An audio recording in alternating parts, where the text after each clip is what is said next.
بسم الله الرحمن الرحیم. درنو لیدونکو او ګرانو زده کوونکو السلام علیکم ورحمت الله وبرکاتو.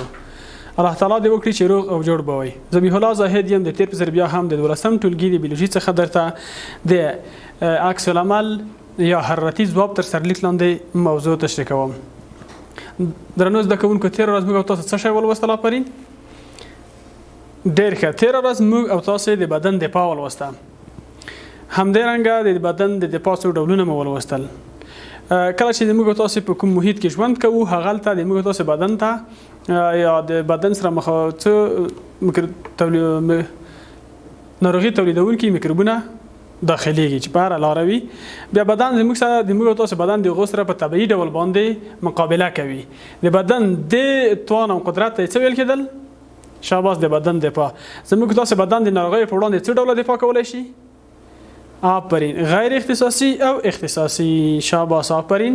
غیر اختصاصي د په لومړی کرښه شوه پوست او مخاطي غشا. ډېر ښه زده کړئ. شاباس. که چیرې د میکروب انسان ته د لومړنۍ د پوهې کرښې څخه تیر شي بیا څه واقع کیږي؟ د موږ تاسو بدن به د دغه میکروب په وړاندې په څلورو ډوله باندې مقابله کوي. لومړی تیر ورځ موږ تاسو ولوستو عکس العمل یا التهابي ځواب. کله چې موږ تاسو بدن د لومړنۍ کرښې څخه میکروبونه بدن ته داخل شي هغه ته لومړی د تخریب شوو حجرو له لارې کومه ماده ترشح کېدله؟ هستامین. دو هستامین هلته په موږ تاسو بدن کې څه فعالیت ترسره کوو؟ آفرین. رګونه پراخه کېدل او د وینې جریان زیاتېدو، سپینې حجرې راتلې، ځای پړسوب ښکاره کول او سور معلومېدو. نن راځو له هغو څلورو عملیو څخه چې کله میکروب بدن ته داخل شي یوه موږ ولوسته، دویمه یې نن ویو. د نن ورځې د درس عنوان چې دی عکس العمل یا حرارتي ځواب دی. کله چې زموږ او تاسو بدن ته د لومړنۍ د پوهې کرښې څخه میکروبونه داخل شي د هغې سره زموږ او تاسو بدن مقابله کوي. د دې مقابلې په نتیجه کې زموږ او تاسو د بدن تودوخه د نارمل حالت څخه یعنی د 29 سانتیګریډ څخه سره کم کیږي، پورته کیږي. کله چې د موږ او تاسو د بدن تودوخه د 29 سانتیګریډ څخه پورته شي د حالت ته تبه ویل کیږي. څه ورته ویل کیږي؟ تبه ورته ویل کیږي. شاباس. چې دغه تبه د یو میکروب یا د یوې ناروغۍ عمده نښه ده. زموږ او تاسو بدن د میکروبونو په وړاندې مقابله کوي، د بدن تودوخه پورته کیږي. چې د بدن تودوخه د پورته کېدلو ته تبه ویل کیږي. اکثریت بکتریاوې په لوړه تودوخه کې نشي کولای په اسانۍ سره وده وکړي، چې په دې سره هم د ځینو بکتریاوو د پرمختګ مخنیوي کیږي. له دې څخه وروسته چې کله تاسو په دوه باندې وپوهیږئ چې تبه د څه شي نه پیښیږي هغه مو زده کړل. کله چې یو میکروب داخل ته ولاړ شي هغه ته د موږ تاسو بدن د سره د مقابله کو د مقابلې په نتیجه کې د بدن تودوخه د نارمل حالت څخه پورته کیږي، د حالت ته تبه ویل کیږي. وروسته د وینې سپینې حجرې دي. په دویمه غیر اختصاصي کرښه کې چې د میکروب په وړاندې ښه مبارزه کوي هغه د وینې سپینې حجرې دي. د وینې سپینې حجرې هغه حجرې چې په دې برخه کې برخه خلي یا د میکروبونو په وړاندې عمل کا. درې ډوله سپینې حجرې د داخل شویو میکروبونو په وړاندې مبارزه کوي. څو ډوله؟ آفرین. درې ډوله سپینې حجرې چې کله بدن ته میکروب داخل شي د وینې سپینې حجرې درې ډوله سپینې حجرې البته کومې؟ آفرین. ډېر ښه. اول چې دی نیتروفیل. شاباس. نیتروفیلونه دي. دویم ماکروفاج.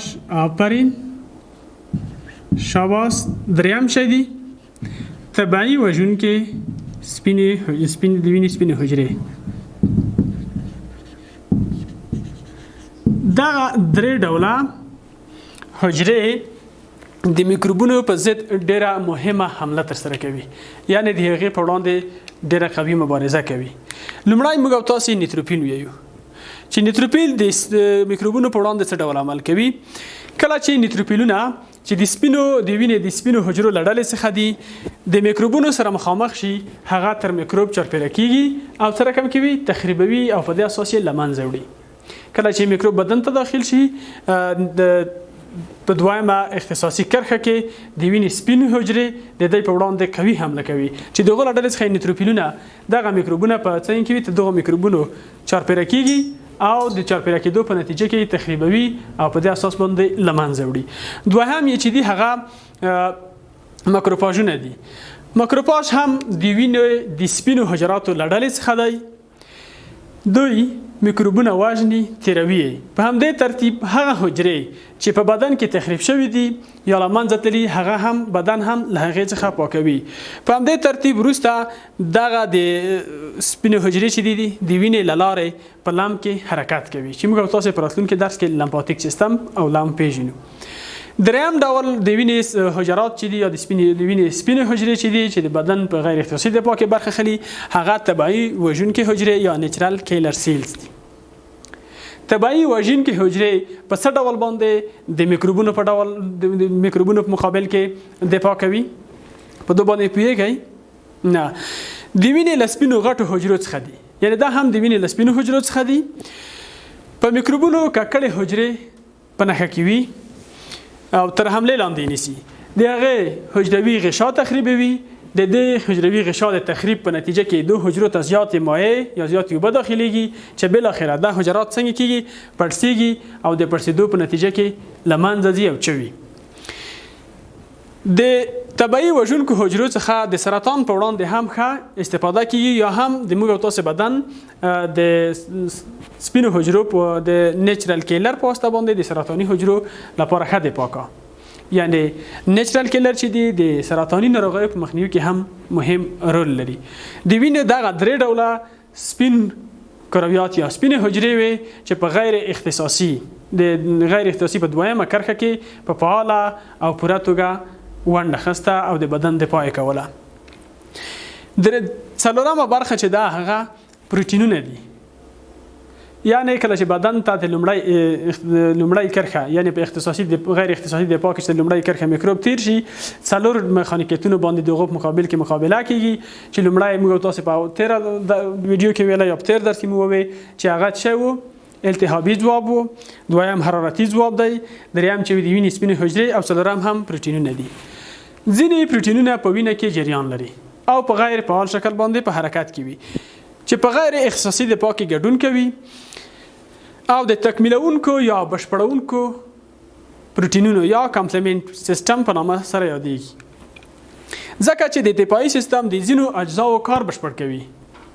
د پروټینونو ته ځکه بشپړونکي پروټینونه ویل کیږي چې د دفاعي سیستم د ځینو اجزاو هغه پاتې شوی کار هغه سره کم کوي دی مخ ته وړي هغه بشپړ کوي. کوم وخت چې دغه پروټینونه یعنی تکمیلونکي پروټینونه له میکروب سره مخامخ شي فعالیږي یو له بل سره یو ځای کیږي حلقه جوړوي او دغه حلقه د میکروبي حجرې یا دغه ټول پروټینونه د میکروبي حجرې یا میکروب باندې نښلي او د هغه غشا تخریبوي. بالاخره د میکروبي حجرې داخلي محتویات هغه بیرون ته راوځي او په دې اساس باندې دغه حجره یعنی د میکروبي حجره له منځه ځي.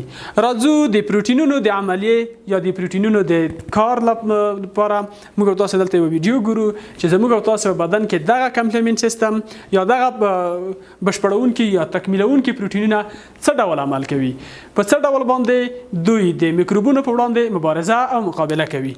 ویډیو ته ګورو او په ویډیو کې به ووینو چې دا پروټینونه څه ډول عمل ترسره کوي.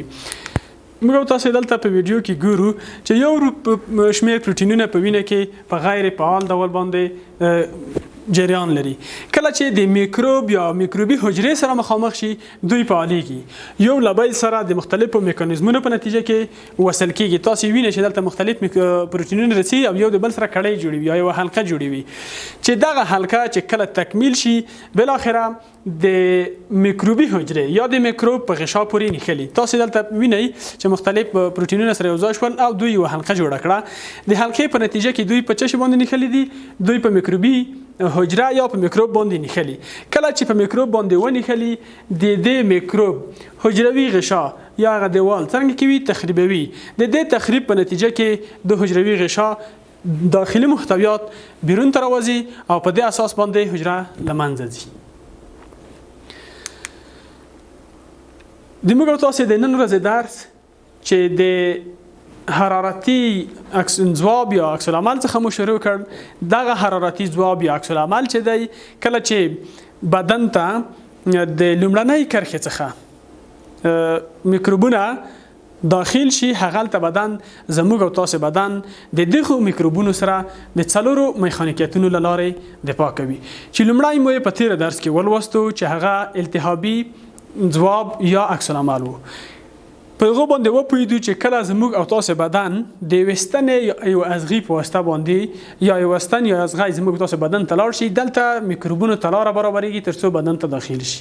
کله چې بدن ته داخل شي، تخریب شوی حجرې د هستامین پر د نورو کیمیاوي موادو څنګه هستامین تولیدوي. دغه هستامین د رګونو د پراخوالي او په دغه ساحه کې د پړسوب لامل ګرځي، ځکه دلته چې رګونه پراخه شول د وینې جریان زیاتېږي، سپینې حجرې دلته راځي چې دغه سپینې حجرې چې دلته راورسېږي د موږ او تاسو د زخم شوی ځای پړسېږي او سور معلومیږي. له هغې څخه وروسته په غیر اختصاصي دفاع کې چې کله بدن ته میکروبونه داخل شي، حرارتي ځواب یا عکس العمل صورت نیسي. حرارتي ځواب یا عکس العمل چې کله د غیر اختصاصي د لومړۍ کرښې څخه یا د غیر اختصاصي دفاع د لومړۍ کرښې څخه میکروبونه بدن ته داخل شي، زموږ او تاسو بدن د هغې په وړاندې مقابله کوي چې د دغې مقابلې په نتیجه کې د بدن حرارت درجه له نارمل حالت یعنی له 37 څخه پورته کیږي. دغه حالت ته تبه ویل کیږي چې تبه د یو ناروغۍ یا د میکروب سره د جګړې لویه نښه ده. ځینې بکتریاوې چې دي هغه د میکروبونو سره په لوړه تودوخه کې هغه په اسانۍ سره وده نشي کولی، د دې د ودې یا د ژوند د پای ته رسېدو لامل ګرځي.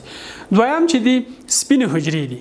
د غیر اختصاصي دفاع په دویمه کرښه کې لویه حمله چې د میکروب په وړاندې کوي هغه د سپینو حجراتو یعنې د وینې د سپینو حجرو 3 ډولونه دي چې موږ او تاسو په ترتیب سره وویل. کوم نیتروفیلونه وو، ماکروفاژ وو او طبیعي وژونکي حجرې وي چې هر یو په خپل میخانیکیت سره د میکروب په ډول باندې عمل کولو. مثلا نیتروفیلونه څنګه کول؟